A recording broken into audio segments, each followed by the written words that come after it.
नमस्कार प्यारे बच्चों। आज हम कर रहे हैं क्लास 12th एनसीईआरटी इंग्लिश का चैप्टर नंबर 2।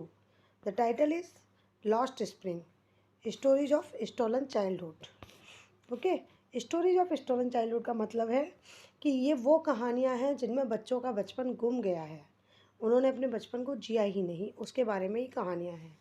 ठीक है। अबाउट द ऑथर, सबसे पहले ऑथर के बारे में जान लेते हैं। ऑथर है एनीस जंग। Anis Jung was born in Rourkela and spent her her childhood and adolescence in Hyderabad. ठीक है, वो राउरकेला में उनका बर्थ हुआ था और अपना चाइल्डहुड और एडोलसेंस यानी कि बड़े होने के बाद वो रही हैदराबाद में। She received her education in Hyderabad and in the United state of America. उनकी एजुकेशन होती है हैदराबाद से और यूएसए से। सॉरी, हर पेरेंट्स पर बहुत राइटर्स, उनके पेरेंट्स दोनों ही राइटर्स थे। ओके, मदर भी राइटर थी और फादर भी राइटर थे। Anees Jung began his career as a writer in India. उन्होंने अपना करियर जैसे वो राइटिंग करना स्टार्ट किया तो वो स्टार्ट किया इंडिया में। She had been an editor and columnist for major newspaper in India and abroad and has authored several books. उन्होंने क्या किया, वो एडिटर बनी और कॉलमिस्ट, जो कॉलम लिखते हैं न्यूज़पेपर्स में, वो बनी इंडिया में और अब्रॉड में भी। और उन्होंने ऑथर की कई बुक्स, यानी उन्होंने कई बुक्स लिखी। The following is an excerpt from her book title lost spring. ये जो है वो भी उनकी एक बुक में से ही है और उसका टाइटल है lost spring, stories by stolen childhood. और इसमें क्या है, बच्चों का बचपन गुम जाने की कहानियाँ हैं। Here's the analysis the grinding poverty and traditions which condemn this children to life of exploitation. यहाँ पे क्या होता है कि वो एनालिसिस करती हैं कि कैसे पॉवर्टी और ट्रेडिशंस के बीच में बच्चे शिकार हो जाते हैं एक्सप्लॉयटेशन का, यानी कि उनका एक्सप्लॉयटेशन हो जाता है, उनका क्या शब्द कहूँ मैं, उनका शोषण किया जा रहा है, उस लाइफ में उनका शोषण हो रहा है और वो ट्रेडिशंस और पॉवर्टी के बीच में घूम जाते हैं। ठीक है, पिस जाते हैं, ग्राइंडिंग हो जाते हैं। तो first story, sometimes I find a rupee in the garbage, कि मुझे कभी कभी गार्बेज यानी कूड़े में, कचरे में 1 रुपया मिल जाता है। Why do you do this, तुम ये क्यों करते हो। आई आस्क साहेब, मैंने साहेब को पूछा। whom I encounter every morning is scrounging for gold in the garbage dump of my neighborhood। ठीक है, मैंने साहिब को पूछा, जब वो मुझे मिलता था एवरी मॉर्निंग, हर सुबह, स्क्रॉन्डिंग मतलब ढूंढता हुआ, खोद के ढूंढता हुआ, फॉर गोल्ड, गोल्ड क्या है, या कोई भी वैल्यूबल आइटम जो उनके लिए वैल्यूबल हो। ठीक है, इन द गार्बेज यानी कचरे के ढेर से, गार्बेज डंप यानी कचरे के ढेर से, ऑफ माई नेबरहुड, मेरे पड़ोस में। Saheb left his home long ago. Saheb ने अपना जो घर है वो बहुत पहले छोड़ दिया था। Set amidst the green field of Dhaka, his home is not even a distant memory. उसका घर कहाँ था, ढाका में था, उसके हरे भरे मैदानों में था। लेकिन अब उसकी मेमोरी में भी वो नहीं है। ठीक है, वो इतना छोटा था कि अब उसे याद भी नहीं है कि उसका घर कहाँ था। There were many storms that swept away their fields and homes. His mother tells him, कि वहाँ इतने ज़्यादा तूफान आते थे कि वो बहा ले जाते थे, उड़ा ले जाते थे उनके फील्ड्स को और उनके घरों को। उसकी मदर ने उसको ऐसा बताया था। That's why they left looking for gold in the big city where is now lives. इसलिए वो वहाँ से चले गए। ठीक है, उन्होंने वो जगह छोड़ दी। लुकिंग फॉर गोल्ड यानी लुकिंग देखते हुए, फॉर गोल्ड, गोल्ड मतलब कोई भी valuable cheese, in the big cities, कोई भी बिग सिटी में जहाँ वो अब रहते हैं, वहाँ से छोड़कर वो एक बिग सिटी की तरफ बढ़ गए जहाँ गोल्ड मतलब गोल्ड यहाँ सोने से नहीं है, कोई भी वैल्यूबल चीज़ से है जो उनके काम आ सके, और अब वो यहाँ रहते हैं। I have nothing else to do, मेरे पास और कुछ करने के लिए है ही नहीं। ही मटर्स लुकिंग अवे, वह बुदबुदाया दूसरी तरफ देखते हुए, अदर दूसरी तरफ देखते हुए। गो टू स्कूल, स्कूल जाओ। आई से ग्लिवली, मैंने कहा केयरलेसली, मैंने ऐसे ही कह दिया कि स्कूल जाओ, करने को क्यों नहीं है। Realising immediately how hollow the advice must sound. ठीक है, लेकिन मुझे उसी वक्त ये इमीडिएटली रियलाइज़ हो गया कि कितनी खोखली एडवाइस थी ये, कि ये एडवाइस इतनी ज़्यादा खोखली साउंड कर रही थी कि मैं किसको कह रही हूँ, मैं रैग पिकर्स को कह रही हूँ जो इतने पुअर हैं, और उनको मैं कह रही हूँ कि स्कूल जाओ। ठीक है, there is no school in my neighbourhood, मेरे पड़ोस में कोई स्कूल नहीं है। When they build one I will go, अगर वहाँ पे होगा या कोई वहाँ बनाएगा तो मैं वहाँ ज़रूर जाऊँगा। If I start A school will you come, अगर मैं कोई स्कूल बनाऊँगी तो क्या तुम आओगे? आई आस्क हाफ जॉकिंग, मैंने ऐसे मजाक में पूछा। Yes he says smiling broadly, उसने कहा हाँ बिल्कुल, बहुत अच्छी सी बड़ी सी स्माइल देते हुए उसने कहा। A few days later I see him running up to me, कुछ दिनों बाद मैंने देखा कि वो दौड़ता हुआ मेरे पास आ रहा है। इज योर स्कूल रेडी, क्या तुम्हारा स्कूल रेडी हो गया, उसने मेरे से पूछा। ठीक है। It takes longer to build a school, ये स्कूल बनने में बहुत टाइम लगता है। I say embarrassed at having made a promise that was not meant. Okay, मैंने ऐसे ही एम्बरेस मतलब परेशान होते हुए कहा, at having made a promise that was not mean, कि मैंने उससे एक ऐसा प्रॉमिस कर दिया था जिसका कोई मतलब ही नहीं था। But promise like mine abound in every corner of his bleak world, लेकिन ऐसे प्रोमिस लोग के रोज़ ही उसके ब्लीक मतलब खाली संसार में, खाली दुनिया में लोग करते ही होंगे कि हम ये कर देंगे वो कर देंगे। ठीक है, ऐसे जो प्रोमिस हैं वो उनके खाली ब्लीक मतलब खाली दुनिया में कोई भी आके करके चला जाता है और वो कभी भी पूरे नहीं होते। After month of knowing him, कई महीनों से मैं उसको जानने लग गई थी। I ask his name Sahib Alam, तो उसका पूरा नाम पूछा तो उसका पूरा नाम था साहिब आलम। ही अनाउंसेज, उसने बहुत अच्छे से बताया तेज़ आवाज़ में। He does not know what it means, उसको ये नहीं पता इसका मतलब क्या होता है। If he new it's meaning Lord of the universe he would have a hard time believing it, कि अगर उसे पता होता कि इसका मतलब होता है लॉर्ड ऑफ द यूनिवर्स, यानी कि पूरे संसार पूरे ब्रह्मांड का भगवान। ठीक है, तो अगर उसे ये पता होता तो he would have a hard time believing it, तो उसको बहुत टाइम लगता है इस चीज़ को बिलीव करने के लिए कि मेरे नाम का ये मतलब होता है, क्योंकि वो तो एक पॉवर्टी से पीड़ित है, बहुत ज़्यादा रैक पिकिंग कर रहा है, और उसके नाम का मतलब है साहिब आलम, यानी कि Lord of universe. Unaware of what his name represent, he roams the street with his friends, an army of barefoot boys who appears like morning birds and disappear at noon। ठीक है, अपने नाम का मतलब नहीं जानते हुए कि उसका नाम क्या रिप्रेजेंट करता है, ही रोम्स द स्ट्रीट, वो गलियों में घूमता रहता है, विद हिज फ्रेंड्स, उसके फ्रेंड्स के साथ। And army of bear foot boys, पूरी आर्मी है जो नंगे पैर वाले लड़के हैं, ये एक आर्मी है, पूरी टोली है।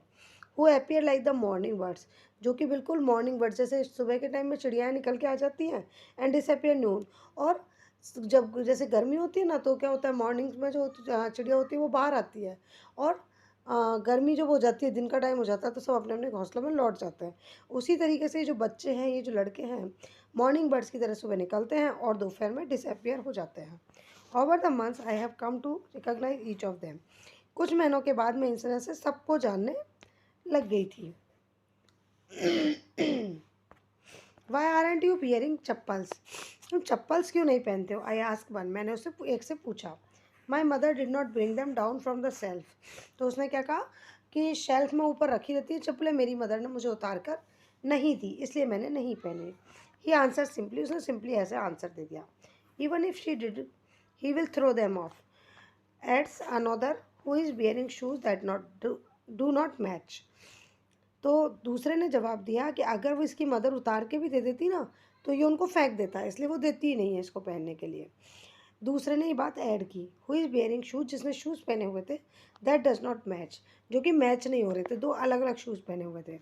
When I comment on it, जब मैंने इन पर कमेंट किया, इनके बारे में बोला, ही सफल्स इज फिट, तो उसने क्या किया, अपने पैरों को आगे पीछे कर लिया, एंड सेज नथिंग, और कुछ नहीं कहा।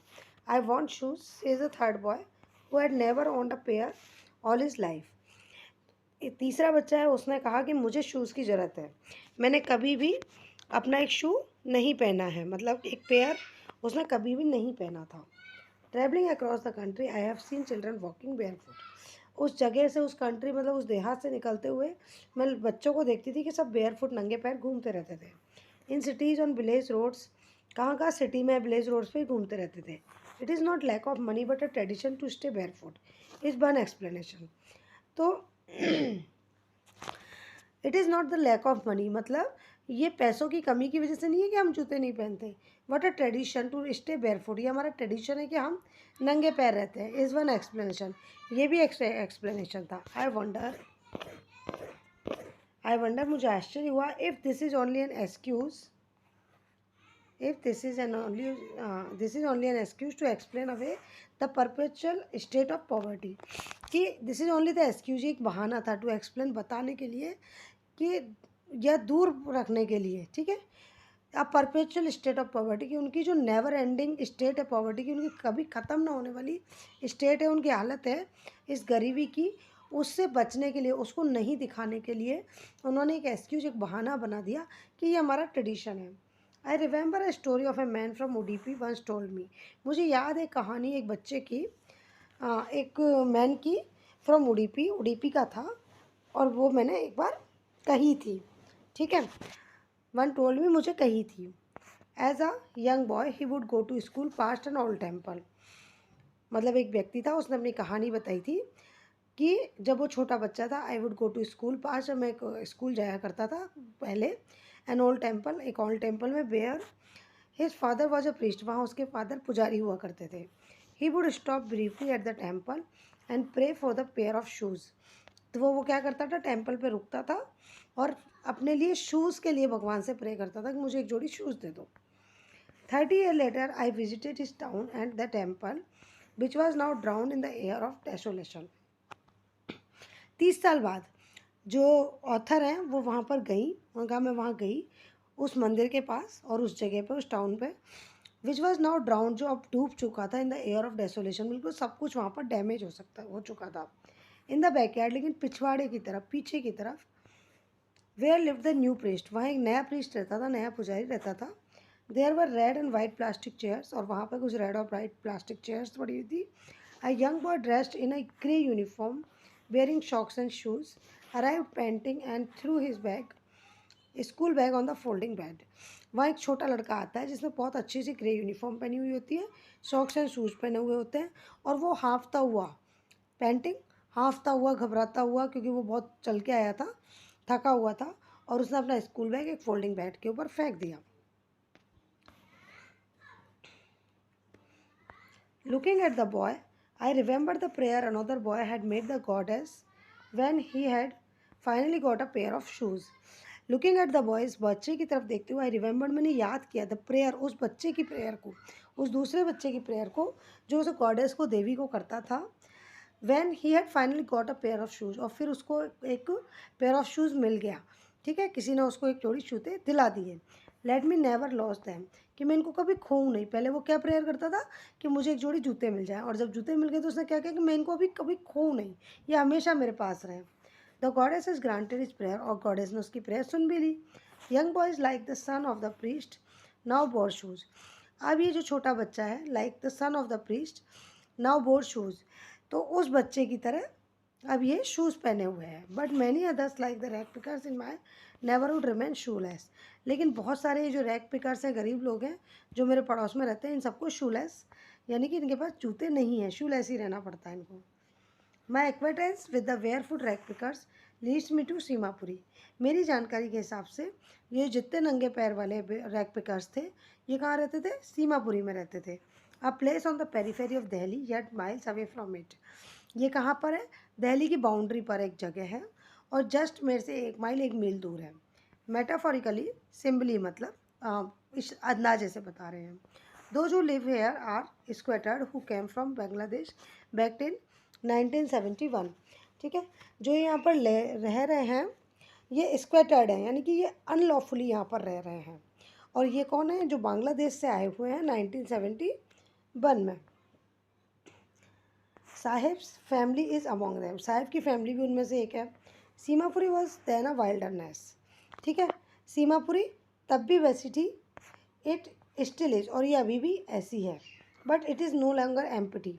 सीमापुरी तब भी मतलब कचरे वाला इलाका था, वहाँ कूड़ा करकट डाला जाता था, और अभी भी वो वैसा ही है, लेकिन अब वो खाली नहीं है, ठीक है, अब वो भर गया है। In structure of mud with roofs of tin and tarpaulin devoid of sewage drainage और running water live 10,000 pickers, rag pickers, okay.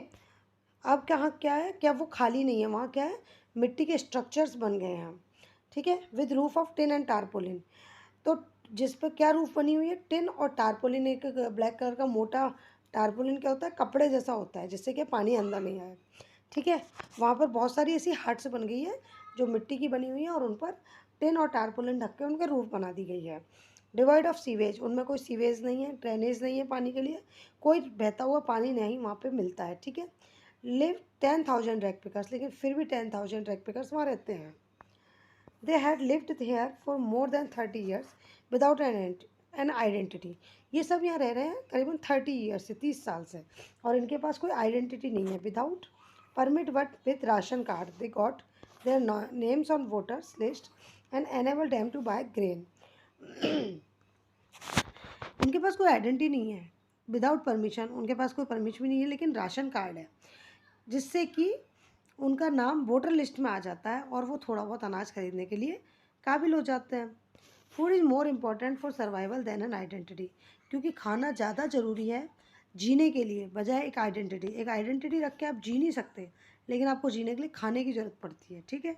तो उनको क्या ग्रेन मिल जाता है उस राशन कार्ड से, और वो उनके लिए ज़्यादा ज़रूरी है, और किसी आइडेंटिटी की उनको नीड भी नहीं है।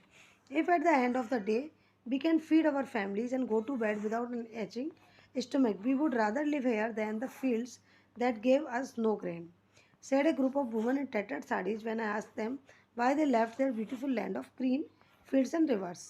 Okay, तो if the end of the day, अगर दिन के अंत में we can feed our families, हमारे फैमिली को हम खाना खिला सकें, एंड गो टू बेड, हम सो सकें, विदाउट एन एचिंग स्टोमक, यानी कि हमारे पेट में बिना दर्द हुए कि हमें खाना नहीं मिला और भूख के मारे दर्द हो रहा है, ऐसा दर्द हुए बिना अगर हम सो सकें, we would rather live here than in the fields, तो यहाँ रहना ज़्यादा ठीक है बजाय उन फील्ड्स के that gave us know grain, जहाँ से हमें कोई अनाज नहीं मिलता। से अ ग्रुप ऑफ वुमन, ऐसा किसने कहा? एक ग्रुप ऑफ वुमन के ग्रुप में कहा, इन टैटर्ड साड़ीज, जो फटी हुई साड़ीज़ में बैठी हुई थी वहाँ पर। When I asked them why they left their beautiful land of green field and river, और ये किस चीज़ का जवाब था? ये इस चीज़ का जवाब था कि ऑथर ने उनसे पूछा था कि उन्होंने अपनी ब्यूटीफुल लैंड, जो इतनी सुंदर जगह थी ग्रीन फील्ड और रिवर्स की, उसको क्यों छोड़ दिया। ये इसका जवाब था। Okay. Whenever they find food, they pitch their tents that become transit homes. जहाँ कहीं they find food, wherever मतलब जहाँ कहीं उनको खाना मिला, they pitch their tents, उन्होंने वहीं अपने टेंट बना लिए और वहीं उनके ट्रांजिट मतलब अस्थायी टेम्परेरी होम्स वहाँ पर बन गए। Children go up in them, अब उनमें बच्चे बड़े हो गए। बिकमिंग पार्टनर्स इन सर्वाइवल, अब उनके सर्वाइवल में उनके पार्टनर्स हो गए। कैसे हो गए? बड़े भी रैक पिकिंग का काम करते हैं और बच्चे भी उनके संग रैक पिकिंग का काम करते हैं। कुछ बड़े लेकर आ जाते हैं, कुछ बच्चे लेकर आ जाते हैं, तो उनके काम चलता रहता है। And survival in Seemapuri means rag picking, और सर्वाइवल का मतलब सीमापुरी में रैक पिकिंग है, कूड़ा उठाना है। Through the years it has acquired the proportions of a fine art, और अब इन कुछ सालों में इनमें क्या हो गया? ये फाइन आर्ट बन गई है। ठीक है। अब उनके लिए ये कला बन गई है कि कौन कैसे क्या निकाल सकता है। Garbage to them is gold, अब गार्बेज उनके लिए सोना है। क्यों? क्योंकि उनमें कई काम की चीज़ें उनको नहीं मिल जाती है, तो जो उनके काम का है वही उनके लिए सोना है। It is their daily bread, a roof over their heads, even if it is a leaking roof, but for a child it is even more. Okay. It is their daily bread, ये उनकी रोजी रोटी है। A roof over their head, उनके सिर पे छत है। Even if it is a leaking roof, भले ये लीकिंग रूफ ही क्यों ना हो, लेकिन रूफ है। But for a child it is even more, लेकिन बच्चों के लिए और ज़्यादा है। ओके। बच्चों के लिए क्या है? आई समटाइम फाइंड अ रुपी, मुझे कभी 1 रुपया मिल जाता है। इवन आई 10 रुपी नोट, और कभी कभी 10 रुपये का नोट भी मिल जाता है। साहब says his eyes lightning up, और ऐसा कहते हुए उसकी आँखों में चमक थी। ओके।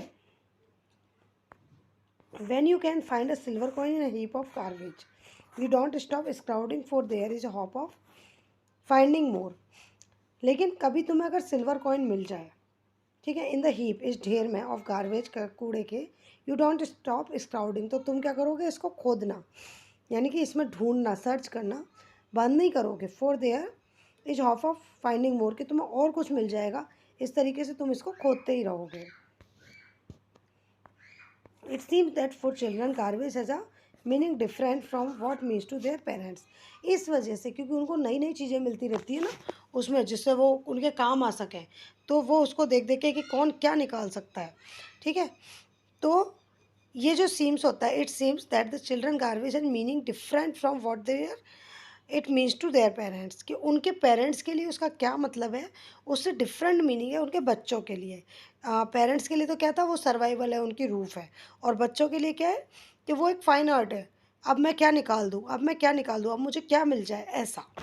ठीक है। For the children it is wrapped in wonder, for the elders it is means for survival. जैसे कि मैंने अभी कहा था कि चिल्ड्रन के लिए क्या है कि ये आश्चर्य से लपटा हुआ एक मैजिक है कि अब उनको क्या मिल जाएगा। लेकिन फॉर द एल्डर्स, बड़ों के लिए क्या है, ये एक सर्वाइवल है कि अगर वो जो सर्च करेंगे, उसको सेल करेंगे या जो भी, और उससे उनको रोटी मिलती है, उनके और उनके परिवार को। One winter morning I see Saheb standing by the fenced gate of the neighbourhood club watching two young man dressed the game. ठीक है। वन विंटर मॉर्निंग, एक सर्दी की सुबह में मैंने देखा कि साहिब खड़ा हुआ था बाय द फेंसिड गेट, यानी कि तारबंदी वाले गेट पर, मेरे पड़ोस के क्लब में। ठीक है, क्लब होते गेम्स के वहाँ पर। वॉचिंग टू यंग मैन, वो दो लोगों को देख रहा था, ड्रेस्ड द गेम, जिन्होंने उस गेम की ड्रेस पहनी हुई थी। Sorry, man dressed in white playing tennis, I like the game, sorry. तो वहाँ पे वो लोग क्या कर रहे थे, टेनिस खेल रहे थे। तो साहब क्या कह रहा था, आई लाइक द गेम, मुझे ये गेम पसंद है। ही हम्स, उसने कहा। Content to watch in standing behind the fence, वो फैंसी यानी उस तारबंदी के गेट के बाहर से उनको देख रहा था और ये बोलना कि मुझे ये गेम बहुत पसंद है। I go inside when no one is around, मैं अंदर जाऊँगा जब यहाँ पर कोई नहीं होगा। He admits the gatekeeper let me use the swing, और उसने क्या कहते हैं, गेट कीपर से भी बात कर ली थी कि मुझे वो स्विंग यूज़ करने दें। ठीक है, जिस पर वो खेला कर रहे थे, हाँ गेम खेल रहे थे, वो स्विंग वो यूज़ करने थे उसे। Saheb too is wearing tennis shoes that look strange over his discoloured shirt and short, Saheb ने भी क्या कर रखे थे, टेनिस शूज़ पहन रखे थे जो बहुत अजीब लग रहे थे, उसकी डिसकलर्ड यानी कि फेडेड, जिसका रंग चला गया हो, ऐसे शर्ट और शॉर्ट के साथ, मतलब शर्ट और जो हाफ पैंट होती है उसके साथ उसने जो टेनिस शू पहन रखे थे वो जम नहीं रहे थे। Someone gave them to me, ये मुझे किसी ने दिए थे। He says in the manner of an explanation, उसने एक एक्सप्लेन करने के मैनर में कहा कि ये मुझे किसी ने दे दिए थे। The fact that they had discarded shoes of some rich boy, यानी कि ऐसा लग रहा था, ये फैक्ट था कि ये किसी डिस्कार्डेड शूज़ थे, किसी बच्चे के छोड़े हुए, कोई रिच बच्चा था उसके डिस्कार्डेड, कि मैं ये नहीं पहनूंगा, इस टाइप के शूज़ थे। Who perhaps refuse to wear them because of hole in one of them, क्योंकि उनमें एक में से एक थोड़ा सा होल हो गया था तो उसने उनको पहनने से मना कर दिया था। डज नॉट बॉदर हिम, लेकिन उससे साहब को कोई फ़र्क नहीं पड़ता। क्यों?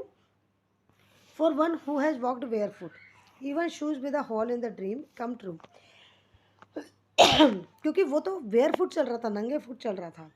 अब अगर शूज़ मिल गए और उसमें एक छोटा सा हॉल है तो क्या फ़र्क पड़ रहा है, उसका तो ड्रीम ट्रू हो गए।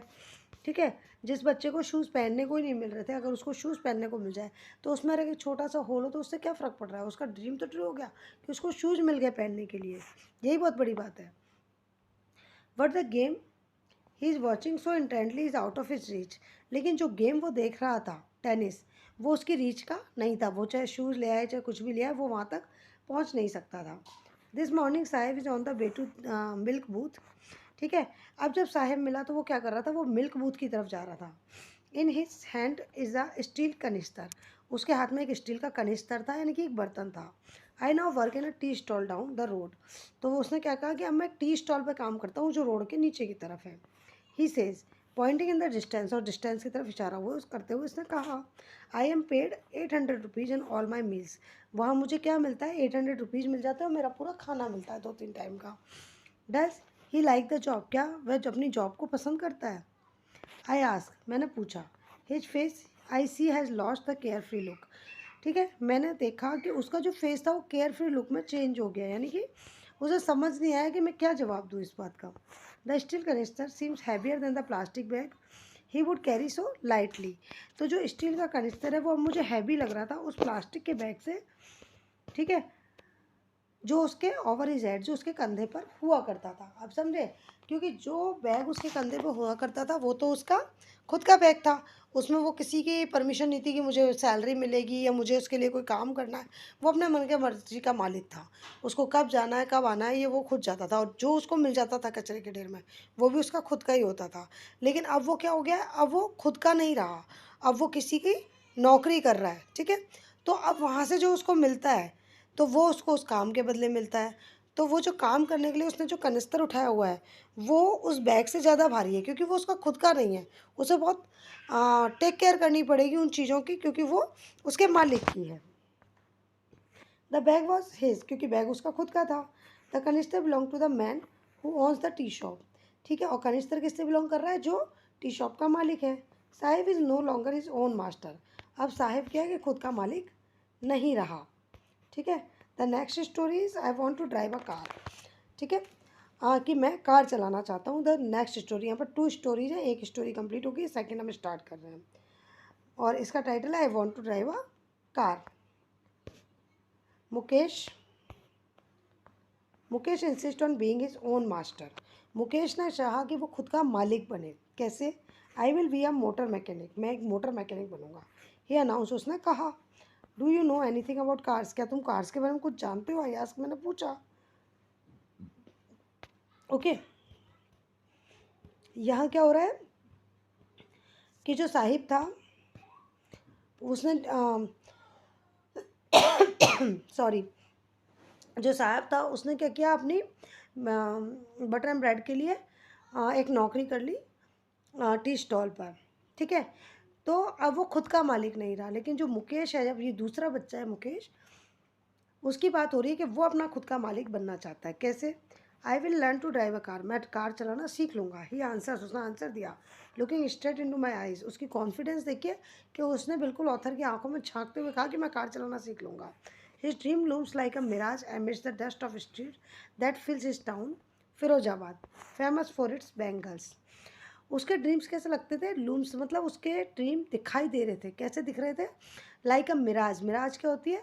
एक मिराज एक ऐसी इच्छा होती है जो कभी पूरी नहीं हो सकती। ठीक है।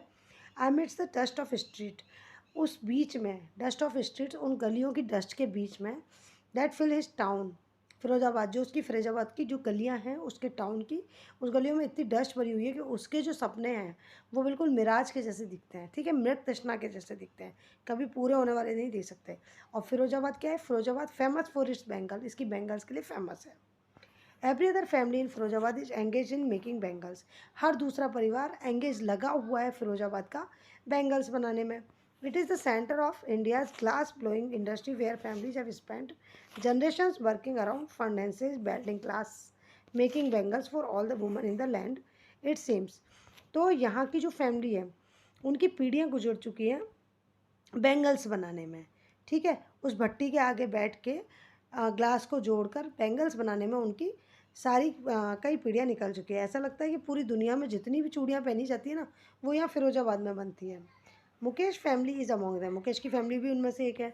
None of them knows none of them know that it is illegal for children like him to work in the glass furnace with high temperature in dingy cells without air and light.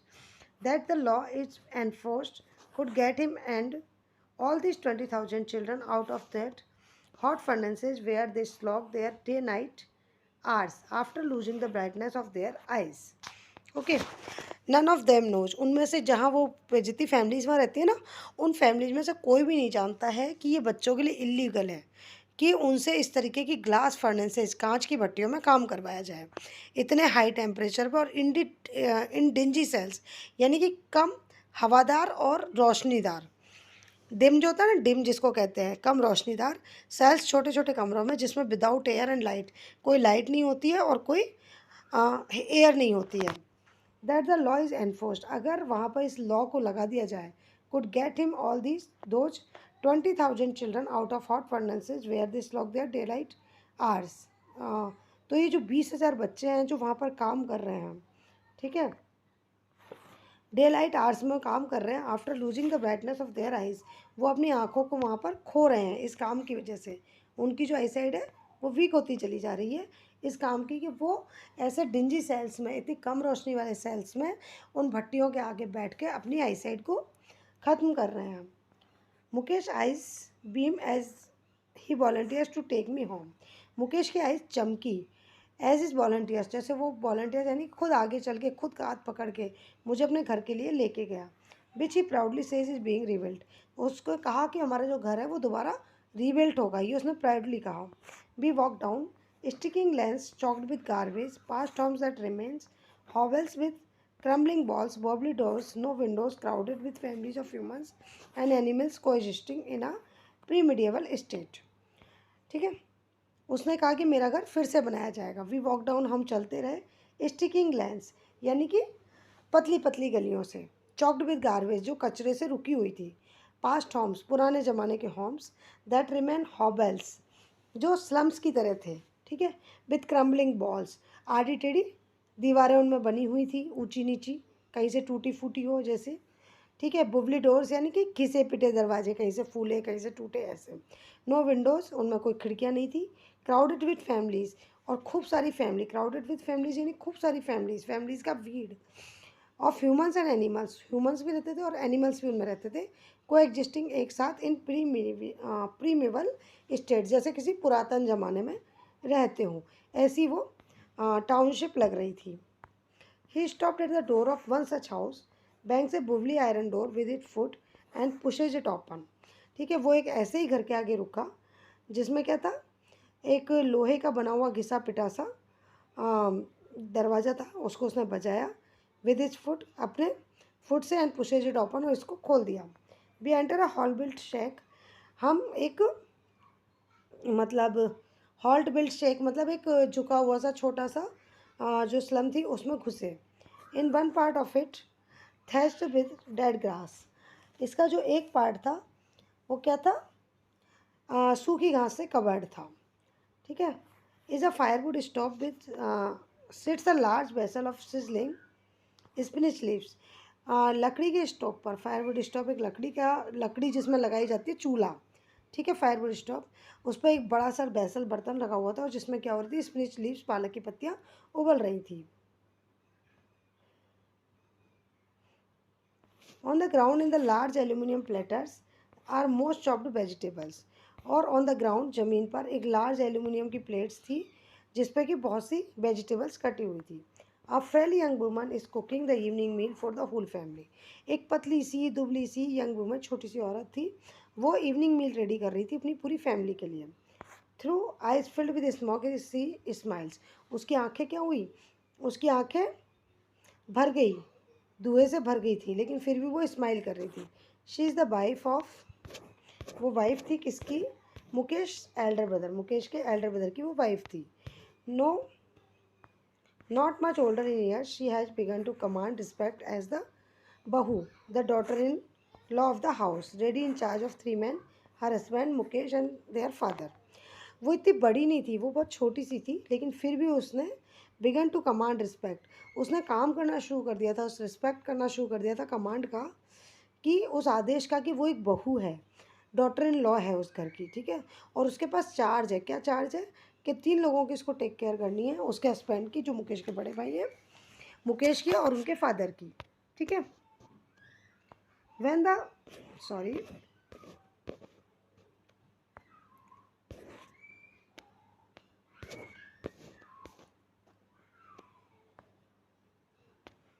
It's mistaking. When the older man enters, जब older man अंदर आए, यानी कि मुकेश के father जब अंदर आए, she gently withdraws behind the broken wall and brings her veil closer to her face. वो धीरे से निकली बिहाइंड द ब्रोकन वॉल, टूटी हुई दीवार से उसके पीछे से निकली, एंड ब्रिंग हर वेल, और उसने अपना घूंघट कर लिया, अपने फेस पर ढक लिया. एज कस्टम डिमांड, जैसा कि ऐसा कस्टम है कि जब बड़े लोग घर में आते हैं, बुजुर्ग लोग घर में आते हैं, तो बहुएं क्या होती है, अपना फेस ढक लेती हैं. Daughter in law must veil their faces because before male elders, जो पुरुष लोग होते हैं, बड़े लोग होते हैं, उनके आगे अपना बहुएं ढक लेती हैं. In this case the elder is an impoverished bangle maker. और इस केस में जो एल्डर थे, बड़े थे, वो कौन थे, वो एक गरीब बेंगल मेकर थे. Despite long year of hard labour, इतने सालों की मेहनत के बाद भी. फर्स्ट एज ए टेलर, पहले उन्होंने टेलर का काम किया, देन ए बेंगल मेकर, और फिर उन्होंने बेंगल मेकर का काम किया. He has fail to renovate a house, वो इस हाउस को रेनोवेट करने में भी फेल हो चुके हैं. Send his 2 sons to school, उनके 2 ही बच्चे हैं और दोनों को वो स्कूल भी नहीं भेज पाए.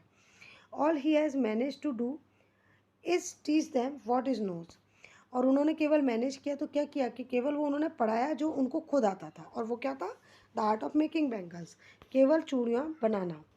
इट इज़ हिज कर्म, ये उसका कर्म ही ऐसा है, हिज डेस्टिनी, उसकी किस्मत ही ऐसी है. ओके.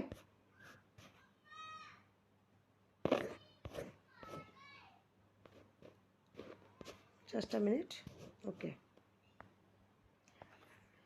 हिज डेस्टिनी शेज मुकेश ग्रैंड मदर मुकेश की जो ग्रैंड मदर थी, उन्होंने कहा कि इनकी हमारी किस्मत ही ऐसी है, ठीक है, ये हमारा कर्म ही है, उसका कर्म ही ऐसा है.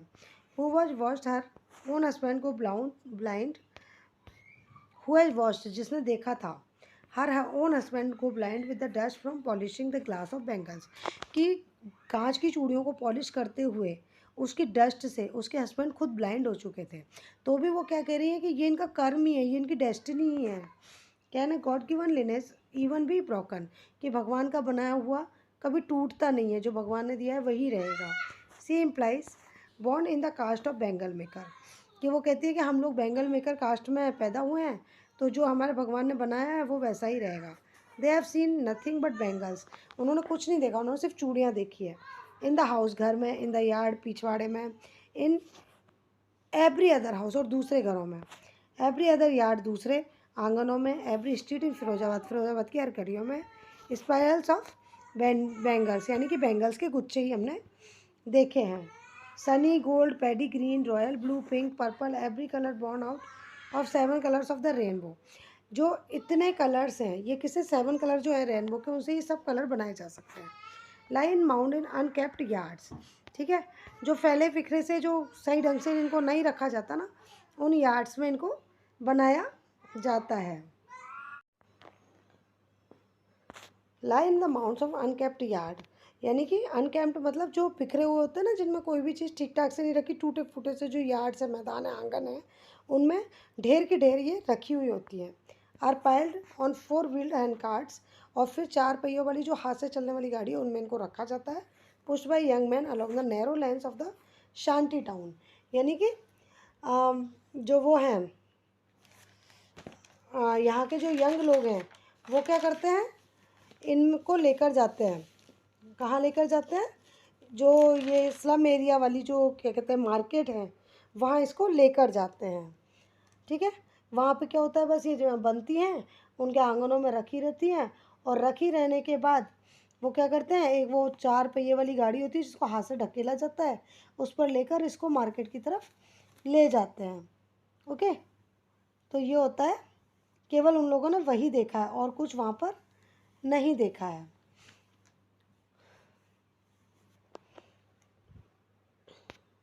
And in the dark hutments next to lines of flames of flickering oil lamps sit boys and girls with their fathers and mothers welding pieces of colored glass into the circle of bangles. Dark hutments यानी कि ये जो ऐसी अंधेरी झोंपड़ियाँ हैं, झोंपड़ियाँ भी पूरी नहीं है वैसी झोंपड़ियाँ, next to the lines of flames of flicking oil lamps, यानी कि वहाँ कम रोशनी वाले ऑयल लैम्प्स के आगे बैठकर बॉयज़ और गर्ल्स अपने मदर और फादर के साथ जो ये बेल्डिंग प्रोसेस पीसेज हैं, यानी कि पीसेस को जोड़ने का काम है कलर्ड ग्लास के into circle of bangle, bangle के सर्कल में इनको जोड़ने का काम सीखते हैं. Their eyes are more adjusted to the dark than to the light outside, उनकी जो आइज़ हैं वो ज़्यादा एडजस्ट करती हैं उस डार्क में, उस अंधेरे में, बजाय बाहर की रोशनी में. That's why they often end up losing their eyesight before they become adult. तो इसलिए वो क्या होता है कि उनके साथ उनकी जो आई साइट है वो जल्दी ही गुम जाती है, उनके बड़े होने से पहले ही वो बहुत जल्दी अपनी आंखें खो बैठते हैं. Savita, young girl in the drape pink dress sits alongside the elderly woman soldering pieces of glass. Savita एक छोटी लड़की है जिसने एक भद्दी सी, मतलब जो प्रॉपर पिंक कलर नहीं हो, धुंधला पिंक कलर है, ठीक है, जिसको कहते हैं फेड होना, वैसे पिंक कलर की ड्रेस पहनी हुई है, फ्रॉक पहनी हुई है, और वो बैठी हुई है पास में एक एल्डरली वुमन के, एक बड़ी वुमन के, और क्या कर रही है, सोल्डरिंग पीसेज ऑफ ग्लास के पीसेज को जोड़ रही हैं. As her hands move mechanically like the tongs of machine, I wonder if she knows the sanctity of bangles he make helps make. उनके जो हाथ हैं वो ऐसे काम कर रहे हैं उन पर जैसे मशीन काम करती है, ठीक है, like the tongs of a machine, जैसे मशीन के हाथ काम करते हैं ना, वैसे उनके हाथ काम करते हैं इन बेंगल्स पे.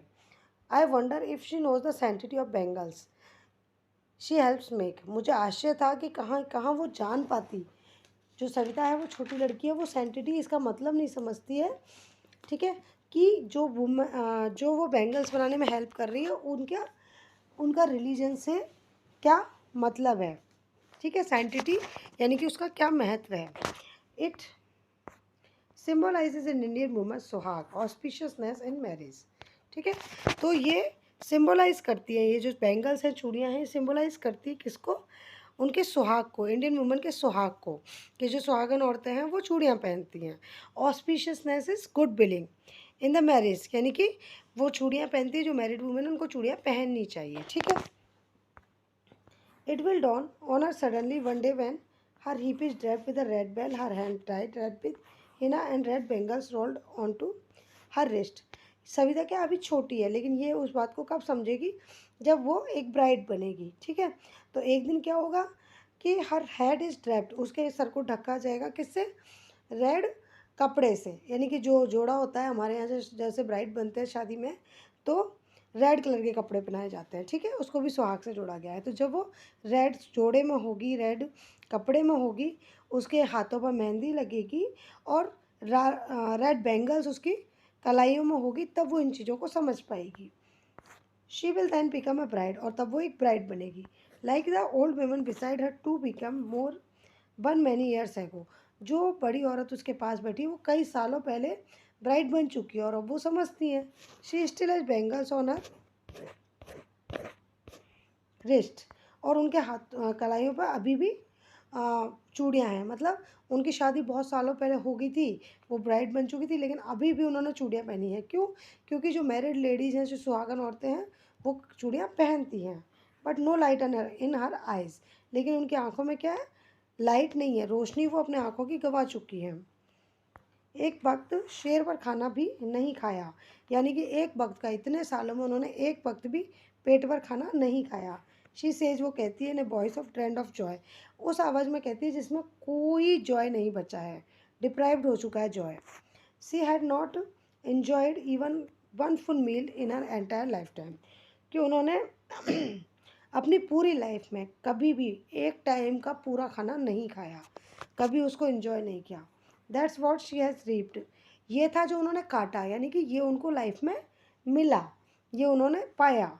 हर husband an old man with a flowing beard says, I know nothing except bangles, उसके जो हस्बैंड है उनकी एक बियर्ड है, ठीक है, और वो बियर्ड रखते हैं और वो कहते हैं कि मैं तो कुछ भी नहीं जानता हूँ बेंगल्स बनाने के अलावा, मुझे एक ही काम आता है, बेंगल्स बनाना। All I have done in a make a house for the family to live in, और I have done it make a house, और फिर मैंने उससे ही, बेंगल मेकिंग से ही अपनी फैमिली के लिए घर बना दिया है, यानी कि मैंने सिर्फ इतना काम अपनी लाइफ में किया है कि मैं घर बना चुका हूँ। Hearing him one wonders if he has achieved what many have failed in their life time, क्यों वो इतना मतलब प्राउड के साथ क्यों कह रहा है इस बात को, कि ये वो काम है कि मैंने घर बना दिया, ये एक ऐसा काम है जो बहुत सारे लोग लाइफ में कर भी नहीं पाते हैं। He has a roof over his head, क्योंकि उसके सर पे क्या छत है। The cry of not having money to do anything except carry on the business to making bangles, not even enough to eat rings in every home. Okay, जो cry है, चुभन है, दर्द है कि उनके पास मनी नहीं है, except carrying on the business of making bangles, तो उनको ये बैंगल मेकिंग का बिजनेस कैरी ऑन करना ही पड़ता है, लेकिन उनके पास पैसा नहीं है। Not even enough to eat, वो पूरा खा भी नहीं पाते। रिंग्स इन एवरी होम, और पूरा घर क्या है, ऐसे ही टूटे फूटे हैं, बिल्कुल रिपीटेड साउंड है, ये हर घर में ये बात सुनाई देती है कि हमारे पास खाने के लिए पूरा पैसा नहीं है, हम पूरा खा नहीं पाते हैं, ठीक है, ये हर घर में गूंजती है ये आवाज़। The young man echo the lament of their elders, जो नए लोग हैं, युवा लोग हैं, वो इको करते, रिपीट करते हैं, उसी साउंड को रिपीट करते हैं, द लेमेंट, उस दुख को रिपीट करते हैं, ऑफ देयर एल्डर्स, उनके बड़ों के, बड़ों ने भी यही दुख गया, छोटे भी यही दुख गा रहे हैं। Little and move with the time, और जो छोटे हैं वो समय के साथ चलते जा रहे हैं। इट सीम्स इन फिरोजाबाद, ये फिरोजाबाद में देखा जाता है। Years of mind numbing toil, यानी कि इतना बोरिंग और थका देने वाला फिजिकल हार्डवर्क है, has killed all the initiative and the ability to dream, तो उसकी वजह से क्या हो रहा है कि सारी ये जो टॉयल है, ये जो फिजिकल वर्क है, इतना बोरिंग फिजिकल वर्क है, इसने मार दिया है सारे इनिशिएटिव को, यानी कि जो कर सकते हैं, ठीक है, और एबिलिटी टू ड्रीम, यानी कि सारे ड्रीम्स को और ड्रीम्स सोचने की जो एबिलिटी है, उन सबको ये मार चुका है। Why not organise yourself into a cooperative. तुम सब लोग एक कोऑपरेटिव क्यों नहीं ऑर्गेनाइज कर सकते, यानी कि तुम सब एक कोऑपरेटिव में जुड़ जाओ। I ask a group of young man who have fallen into the vicious circle of middleman who trapped their fathers and forefathers. तो मैंने एक यंग लोगों के, युवा लोगों के ग्रुप से इसको पूछा कि तुम कोऑपरेटिव में क्यों नहीं हो जाते हो, सब लोग मिलके एक ग्रुप बना लो। Who had fallen into vicious circle of middleman, जो कि फंसे हुए हैं इन मिडल मैन्स के सर्किल में, सर्कल में, यानी कि षड्यंत्र में। हु ट्रैप्ड देयर फादर्स, जिन्होंने उनके फादर्स को और फोर फादर्स यानी उनके फादर के फादर को फंसा लिया था, और अब वो पीढ़ी दर पीढ़ी उसमें फंसते ही जा रहे हैं। Even if we get organise we all the ones who will be hold up by the police, अगर हम सब ऑर्गेनाइज हो जाएंगे तो हमें क्या होगा, पुलिस पकड़ के ले जाएगी। Beaten and drag to jail for doing something illegal, हमें मारेगी और हमें घसीट कर जेल ले जाएगी। क्यों? क्योंकि हमने कुछ इलीगल किया, इसलिए हम ग्रुप नहीं बनाते हैं। तो उनकी मेंटेलिटी यहाँ के रुक गई है कि इसके आगे हम कुछ नहीं कर सकते। They say there is no leader among them, no one who could help them see things differently. वो कहते हैं कि हमारे बीच में कोई लीडर नहीं है, कोई ऐसा नहीं है जो कि हमसे अलग हट के सोच सके। Their fathers are as tired as they are, उनके फादर्स भी उतने ही थके रहते हैं जितने कि वो। They talk endlessly in the spiral that move from poverty to apathy to greed and to injustice. Okay, they talk, वो बात करते हैं एंडलेसली, बिल्कुल इस पर ही बात करते हैं, इन स्पायरल दैट मूव्स, कि उनका जो दुख है, स्पायरल उनका जो दुख है वो क्या होता है, ये नेवर एंडिंग दुख है उनका। स्पायरल मतलब नेवर एंडिंग, ये कभी ख़त्म नहीं होता। दैट मूव्स, और ये चलता जाता है फ्रॉम पॉवर्टी, गरीबी से, एपैथी, एपैथी क्या है, लैक ऑफ नॉलेज, कि वो समझते ही नहीं है किसी चीज़ को, टू ग्रीड, उससे फिर लालच होता है, और वो इनजस्टिस होता है। इट मीन्स कि अगर कोई आदमी गरीब है तो वो ना तो पढ़ पा रहा है ना कुछ कर पा रहा है, तो उसको क्या है, लैक ऑफ कंसर्न है, लैक ऑफ नॉलेज है उसको। उसके बाद उसको जो थोड़ा बहुत मिलता है उसकी ग्रीड हो जाती है कि मैं थोड़ा और करूँगा, थोड़ा और पैसा आ जाएगा, और टू इनजस्टिस, और फिर वो सब इनजस्टिस में लग जाते हैं। वो उस चीज़ को सही देख ही नहीं पाते कि इससे बेटर कुछ हो सकता है, या हम ये जो हम कर रहे हैं ये हमारे बच्चों के लिए गलत है, या हम अपने बच्चों का भविष्य ख़राब कर रहे हैं, ये सब चीज़ उन्हें समझ में आती ही नहीं है। Listening to them, I see two distinct worlds, one of the family caught in the web of poverty but burdened by the stigma of caste in which they are born, the other a vicious circle of the Saukas, the middlemen and the policemen, the keepers of law, the bureaucrats and the politicians. Okay, तो author क्या कह रही है कि यहाँ पे मुझे ऐसा लगता है कि मैं दो अलग अलग वर्ल्ड्स देख रही हूँ, दो अलग अलग दुनिया देख रही हूँ। वन ऑफ द फैमिली, जिसमें कि कई फैमिलीज़ हैं जो कि पकड़ी गई हैं इन द वेब, एक जाल में। कौन से जाल में? पॉवर्टी, गरीबी के जाल में। और उन पर बर्डन है, किस चीज़ का बर्डन है, कि by the stigma of caste. Stigma of caste means हो जाएगा कि डिसऑनर, कि उनको, उन्होंने एक ऐसी ये उनके लिए एक डिसऑनर है कि उन्होंने एक बेंगल मेगर की कास्ट में जन्म लिया, ठीक है, इन विच दे आर बॉर्न, कि ये वो उसमें पैदा हुए हैं, तो उन्होंने क्या मान लिया है कि ये हमारी डेस्टिनी है। द अदर विक्सीशियस सर्किल ऑफ साइकोर, और दूसरा जो है वो क्या है, वो एक दूसरा ये है, सर्कल है, ठीक है। दूसरा वर्ल्ड जो है वो क्या है, साहूकार का, मिडल मैन का, पुलिसमैन का, लॉ को जो समझते हैं उनका, ब्यूरोक्रेट्स नौकरों का, एंड द पॉलिटिशियंस का, ठीक है। और दूसरी तरफ ये गरीब लोग हैं जिनकी कोई सुनने वाला नहीं है, इनको कोई कुछ बताने वाला नहीं है।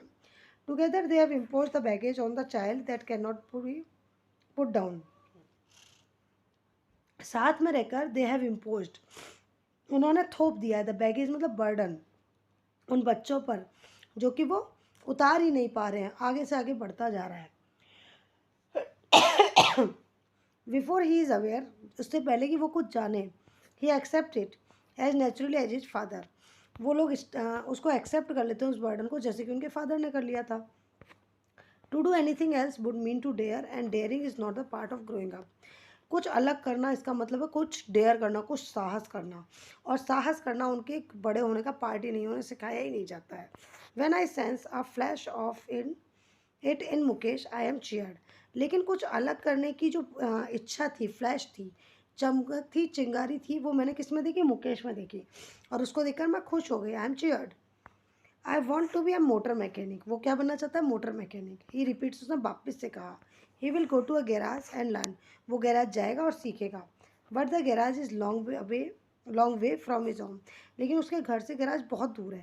आई विल वॉक, मैं चल के जाऊँगा। ही इंसिस्ट, उसने जोर देकर कहा। Do you also dream of flying a plane, क्या तुमने प्लेन उड़ाने का सपना नहीं देखा? ही सडनली साइलेंट, वो एकदम चुप हो जाता है। No, he says staring at the ground, और वो नो कह देता है ज़मीन पर देखते हुए। क्यों? अब वो उसके बारे में बात नहीं करना चाहता। क्यों नहीं करना चाहता? क्योंकि उसने प्लेन कभी देखा ही नहीं। उसने मोटर देखी है तो वो मोटर मैकेनिक बनना चाहता है। In his small murmur there is an embarrassment that has not yet turn into regret. जो उसकी स्मॉल मर्मर थी, छोटी सी बुदबुदाहट थी, उसमें एक एम्बरेसमेंट था, एक परेशानी थी, that has not turn into a regret, जो अभी तक उसके रिग्रेट में नहीं बदली है। यानी कि अगर वो अपने इस काम को नहीं कर पाया, जो उसने सोचा है वो नहीं कर पाया, तो वो उसके लिए रिग्रेट हो जाएगा। लेकिन वो परेशानी है, लेकिन अभी रिग्रेट नहीं बनी है। It is the content to dream of cars that he sees hurtling down the street of his town, few airplanes fly over Firozabad.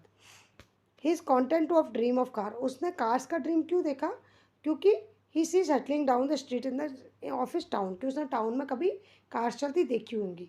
लेकिन few aeroplanes fly over Firozabad, लेकिन एरोप्लेन्स जो है वो फिरोजाबाद के ऊपर से गुजरते ही कितने हैं, जो वो प्लेन का सपना देखेगा। ओके, तो बच्चों यहाँ हमारी ये दोनों स्टोरीज़ कंप्लीट होती हैं। मैं उम्मीद करती हूँ स्टोरीज़ आपको समझ में आई होगी। अगर समझ में आई होगी तो प्लीज़ लाइक करना, शेयर करना, सब्सक्राइब करना। हम मिलेंगे नेक्स्ट चैप्टर में फिर एक वीडियो के साथ। तब तक के लिए गुड बाय।